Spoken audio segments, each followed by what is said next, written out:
we're here at the Investopia conference. There's clearly a lot of excitement about the economic possibilities in the UAE. How do you see the economic landscape going into 2025? First of all, Investopia is on its fourth edition. It comes under his patronage of His Highness Sheikh Mansour bin Zayed Al Nahyan, the Vice President, the Deputy Prime Minister, and the Chairman of the Presidential Court. This fourth edition this year really brings about 3,800 people joining us, more than 20 plus ministers. There are people from around the world who flew in just to attend the talks and really hear what's happening around the investment landscape. And the UAE is kind of a melt point where it really brings the East and West together. Now with the UAE, we really want to showcase as well our agile governance and agile legislations that we have set in the last four and a half years, where we became more adaptive to the changes. And I've been asked many times, geopolitical tension, does it worry you? Is there other things? I say, well, our agility, our vision, and our leadership in His Highness Sheikh Mohammed bin Zayed Al Nahyan, the President of the UAE, gave us that kind of momentum to keep on going and pushing, because we have very adaptive legislations that comes in, which really creates the kind of essence for investors. Now, investors looks for stability, looks for the rule of law, looks for partners, high-skilled laborers, and that's what really the UAE offers. And all of this is part and parcel of the diversification efforts. What we're talking about here is the non-oil part of the economy. Yeah. What have you penciled in for growth for non-oil? Well, there's 75%. That's now record high. 75% of the UAE's economy is non-oil. Never been for the last 53 years. And I think what we want to reach is another 5% in the next 6-7 years to really diversify our economy.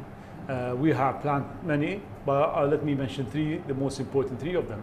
We're looking at food and food processing as one. We're looking at circular economy as a second. We're looking at space and aerospace economy as was the third.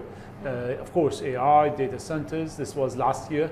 So we're moving on as well to create new economies. So that's kind of the essence of Investopia. How do we create new economies 6 months down the line and really create it for the region? Yeah, so hydrocarbon sector, if I can do my basic arithmetics properly, you forecast to be around 20% of the economy in 6 to 7 years. As you say, just more short term, it has been a bit of a drag on the UAE economy over the last year. Do you expect that to change, the contribution from the hydrocarbon sector this year? Well, the economy of the UAE is very robust. It's, the non-oil GDP really drove the growth in the economy in the last 3.5 years. We've seen the fluctuation and volatility in the oil prices and the demand as well. We've seen it from the OPEC, the demand on oil and the forecast for the 2050. And that's going to stay, and that's the demand is going to be. But we've seen that kind of changes in the diversification, and specifically in the energy transition aspect, and that change as well.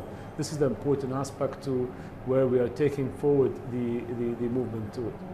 When you look at real estate, specifically what has been happening with real estate prices in Dubai, are you worried that we're getting to too frothy levels, bubble territory there? Well, the demand, what we see today in the real estate in general, in the UAE, we've seen there is actually, goes to the end user who buys the real estate. And this is for the first time we'll see that the end user is really benefiting and looking for the real estate. It's not like used to be globally creating real estate bubbles. But the UAE has, in Dubai specifically, a very, very clear, and there are many more keys are coming in this year. That we're seeing high net worth individuals. Last year we were topping the world. In the reports, 6,000 plus high net worth individual moving in. This year as well, we're expecting the thousands. Hopefully we beat the last year's number. But we see this kind of movement and that demand for creating as well a real estate sector that really attracts high net worth individuals, attract people, attract skilled workforce that actually to grow the economy. If there is a resolution to the Ukraine-Russia war, are you bracing for the potential departure of some of the people who moved into the UAE once the war started?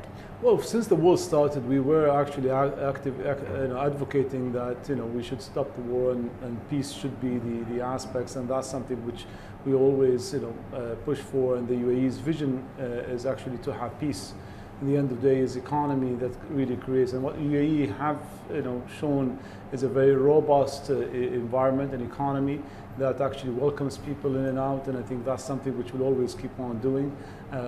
We have agility in our economy, and that's what investors looks like I said at the beginning. Investor looks for rule of law, looks for stability, looks for money in and out, ease of moving of cash flow and moving of products. UAE builds a huge thing. We used to be a seaport in the 60s, 70s, an airport in the 80s, 90s. Today we are a brain port. So we're really connecting the world as well together. So we're always going to be in this game, and we're going to continue that.